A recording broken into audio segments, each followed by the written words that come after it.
Finally the exams R over. CA ഫൗണ്ടേഷനും ഇൻ്ററും ഫൈനലിൻ്റെ ഒക്കെ എക്സാമുകൾ conclude ചെയ്തിരിക്കുകയാണ്. So ഇനി എല്ലാവരും ഒബ്വിയസ്ലി ചിന്തിച്ച് തുടങ്ങുന്നതാണ് അതിൻ്റെ റിസൾട്ടിനെ പറ്റിയിട്ടൊക്കെ.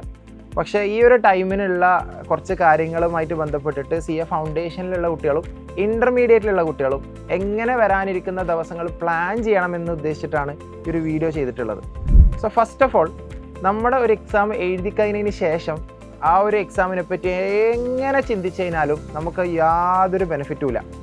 കാരണം നമ്മൾ എക്സാംസ് അധികം പെർഫോം ചെയ്യാൻ പറ്റിയില്ല, അല്ലെങ്കിൽ റിസൾട്ടുകൾ എന്താവും എന്ന് ടെൻഷൻ അടിച്ച് കളയേണ്ട ദിവസങ്ങളല്ല നിങ്ങളുടെ മുന്നിലുള്ളത്. നമുക്കറിയാം CA എന്ന് പറയുന്ന ഒരു കോമ്പറ്റീറ്റീവ് എക്സാമാണ്. ഹൈ സ്ട്രെസ്സിലും പ്രഷറിലുമാണ് കഴിഞ്ഞ കുറച്ച് മാസങ്ങളായിട്ടും ചില കുട്ടികൾ ചില വർഷങ്ങളായിട്ടും ഈ ഒരു എക്സാമിൻ്റെ ബാക്കിലായിരിക്കും. സോ ഇനിയും അതിനെപ്പറ്റി സ്ട്രെസ് അടിച്ച് നിങ്ങളുടെ മുന്നിലുള്ള ദിവസങ്ങൾ സ്പെൻഡ് ചെയ്യുന്നതിനെ പറ്റിയിട്ട് ആലോചിക്കരുത്.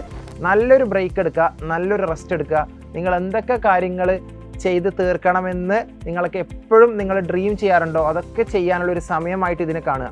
അൾട്ടിമേറ്റ്ലി ഈ ഒരു ലീവ് പീരീഡ് കഴിഞ്ഞിട്ട് റിസൾട്ട് വരാനാവുന്ന സമയത്ത് നമ്മൾക്കൊരു റിഗ്രറ്റ് ഉണ്ടാവാൻ പാടില്ല. അയ്യോ, ഞാൻ ഇന്ന കാര്യം കൂടി എനിക്ക് ചെയ്യാമായിരുന്നു എന്ന് റിഗ്രറ്റ് വരാത്ത രീതിയിൽ നിങ്ങൾ ഈ പറയുന്ന ടൈം നിർബന്ധമായിട്ടും സ്പെൻഡ് ചെയ്യാൻ ശ്രമിക്കുക. മാത്രമല്ല, ഒരുപാട് കാര്യങ്ങൾ പറഞ്ഞിട്ട് ഈ ഒരു സമയം കൂടി ഒരു പ്രഷർ ക്രിയേറ്റ് ചെയ്യാനല്ല നമ്മൾ ഉദ്ദേശിക്കുന്നത്. ഞാൻ പറയുന്ന കുറച്ച് കാര്യങ്ങൾ പക്ക പ്രാക്ടിക്കലായിട്ട് നിങ്ങൾ ഫൗണ്ടേഷനിലും ഇൻ്ററിലുള്ള മക്കൾ നിർബന്ധമായിട്ടും ഒന്ന് കൺസിഡർ ചെയ്യേണ്ടതാണ്. ആദ്യം നമ്മൾക്ക് ഇൻ്റർമീഡിയറ്റിൽ നിന്ന് തന്നെ തുടങ്ങാം. ഇൻ്റർമീഡിയറ്റ് എക്സാം 2 ഗ്രൂപ്പുകളും നല്ല വൃത്തിയിൽ എഴുതിയിട്ട് എക്സാം ക്ലിയർ ആവുമെന്ന് പ്രതീക്ഷയുള്ള മക്കളുണ്ടാവും. അവർ ആദ്യമായിട്ട് ചെയ്യേണ്ട കാര്യം നിങ്ങളുടെ ITT ഓറിയൻറ്റേഷൻ പോലുള്ള പ്രോഗ്രാമുകൾ എത്രയും പെട്ടെന്ന് കംപ്ലീറ്റ് ചെയ്യുക എന്നുള്ളതാണ്. കാരണം റിസൾട്ടുകളൊക്കെ കഴിഞ്ഞിട്ടുള്ള ഒരു സമയത്ത് ഈ ITT ഓറിയൻറ്റേഷൻ പോലുള്ള പ്രോഗ്രാംസിന് ഭയങ്കര റഷായിരിക്കും. കുട്ടികൾക്ക് പ്ലാൻ ചെയ്ത പോലെ അത് കംപ്ലീറ്റ് ചെയ്യാൻ പറ്റിക്കൊള്ളണമെന്നില്ല. എന്നാൽ എക്സാം കഴിഞ്ഞിട്ട് റിസൾട്ടിന് വരുന്ന ആ ടൈമിൻ്റെ ആ ഒരു സമയത്ത് ഒരിക്കലും കൂടുതൽ കുട്ടികൾ എന്ത് ചെയ്യാറില്ല, അതിനെപ്പറ്റി ചിന്തിക്കാറില്ല എന്നുള്ളതാണ്. അതുകൊണ്ട് ആ ഒരു പ്രോഗ്രാമുകൾ കംപ്ലീറ്റ് ചെയ്യുക. കാരണം നിങ്ങളത് കംപ്ലീറ്റ് ചെയ്യാതിരുന്നാൽ റിസൾട്ട് വന്നതിന് ശേഷം നിങ്ങൾ ക്ലിയർ ഔട്ട് ആയി കഴിഞ്ഞാൽ പോലും ഈ 2 പ്രോഗ്രാമുകൾ കഴിയാതെ നമ്മൾക്ക് ആർട്ടിക്കിൾഷിപ്പിലേക്ക് ജോയിൻ ചെയ്യാൻ പറ്റൂല. അതുകൊണ്ട് റിസൾട്ട് കഴിഞ്ഞിട്ട് പല കുട്ടികളും സ്റ്റക്ക് ആവാറുണ്ട്. വേണ്ട പോലെ ഈ ഒരു പ്രോഗ്രാംസിനുള്ള ഡേറ്റ് കിട്ടിയില്ല, ഷെഡ്യൂൾ കിട്ടിയില്ല എന്നുള്ള പ്രശ്നങ്ങൾ പറഞ്ഞിട്ട്. മാത്രമല്ല, ഇത് കാരണം ഡിലേ ആവാൻ പോകുന്നത് നിങ്ങളുടെ ആർട്ടിക്കിൾഷിപ്പും അതിലൂടെ ഡിലേ ആവാൻ പോകുന്നത് നിങ്ങളുടെ ഫൈനൽ എക്സാമുകളാണ്. അതുകൊണ്ട് ഈ എക്സാം 2 ഗ്രൂപ്പും എഴുതിയ കുട്ടികൾ നിർബന്ധമായിട്ടും അവരുടെ ITT ഓറിയൻറ്റേഷൻ പ്രോഗ്രാമുകൾ കംപ്ലീറ്റ് ചെയ്യുക എന്നുള്ളതാണ് എൻ്റെ ആദ്യത്തെ സജഷൻ. രണ്ടാമതായിട്ട്, 2 ഗ്രൂപ്പുകളും എഴുതി എന്നാൽ പ്രതീക്ഷ ഇല്ലാത്ത മക്കളുണ്ടാവാം. കാരണം പ്രതീക്ഷ പോലെ എക്സാമിന് അപ്പിയർ ചെയ്യാൻ പറ്റിയില്ല, അതേപോലെ തന്നെ ഒരു ഗ്രൂപ്പ് എഴുതി മറ്റേ ഒരു ഗ്രൂപ്പ് എഴുതാൻ പറ്റിയില്ല. അങ്ങനെയുള്ള കുട്ടികൾക്ക് റിസൾട്ട് ഡേറ്റ് വരെ വെയിറ്റ് ചെയ്യുന്നതിൽ അർത്ഥമില്ല എന്നാണ് എനിക്ക് പറയാനുള്ളത്. കാരണം എന്തായാലും നമ്മൾ ഇതൊന്നും കൂടി റീലേൺ ചെയ്യേണ്ടി വരും. അല്ലെങ്കിൽ ഒരു ഗ്രൂപ്പ് എഴുതിയ കുട്ടികളാണെങ്കിൽ അത് ക്ലിയർ ഔട്ട് ആയാലും മറ്റേ ഗ്രൂപ്പ് കൂടി പ്രിപ്പയർ ചെയ്യേണ്ടി വരും. അതിനുവേണ്ടി നിങ്ങൾ റിസൾട്ട് ഡേറ്റ് വരെ വെയിറ്റ് ചെയ്യേണ്ട ആവശ്യമില്ലല്ലോ. എന്തായാലും നമ്മൾ പഠിക്കണം. സോ സ്ലോലി, ഞാനൊരിക്കലും പ്രസ് ചെയ്ത് പറയല്ല, സ്ലോലി ചെറിയൊരു ഗ്യാപ്പ് എടുത്ത് നേരത്തെ പറഞ്ഞ പോലെ നിങ്ങൾ പ്ലാൻ ചെയ്ത കാര്യങ്ങളൊക്കെ ചെറിയ ടൈം കൊണ്ട് തീർത്ത് നല്ലൊരു റെസ്റ്റ് എടുത്ത് സോഷ്യലി ഉള്ള എന്തെങ്കിലും ഇവൻറ്റ്സോ പ്രോഗ്രാംസോ ഒക്കെ ഉണ്ടെങ്കിൽ അതിൽ പങ്കെടുത്ത് മഴ പെയ്യുന്നൊരു സമയമാണ്, അത് എൻജോയ് ചെയ്ത് സ്ലോലി നിങ്ങൾ നിങ്ങളുടെ നെക്സ്റ്റ് എക്സാമിലേക്ക് ഒന്ന് പ്രിപ്പയർഡ് ആവുക എന്നുള്ളതാണ്. കാരണം ഇതിനെക്കൊണ്ടുള്ള മറ്റൊരു ബെനിഫിറ്റ് എന്താണെന്ന് വെച്ചാൽ റിസൾട്ട് വരുന്ന ടൈമിലേക്ക് നിങ്ങൾ ഓൾറെഡി പഠിച്ച് തുടങ്ങിയിട്ടുണ്ട്. അതുകൊണ്ട് ഇനി കഴിഞ്ഞ എക്സാമിൻ്റെ റിസൾട്ട് നെഗറ്റീവ് ആണെങ്കിൽ പോലും നിങ്ങൾക്ക് അതിനെ ഫേസ് ചെയ്യാനുള്ള ഒരു സ്ട്രെങ്ത് ഉണ്ടാവും.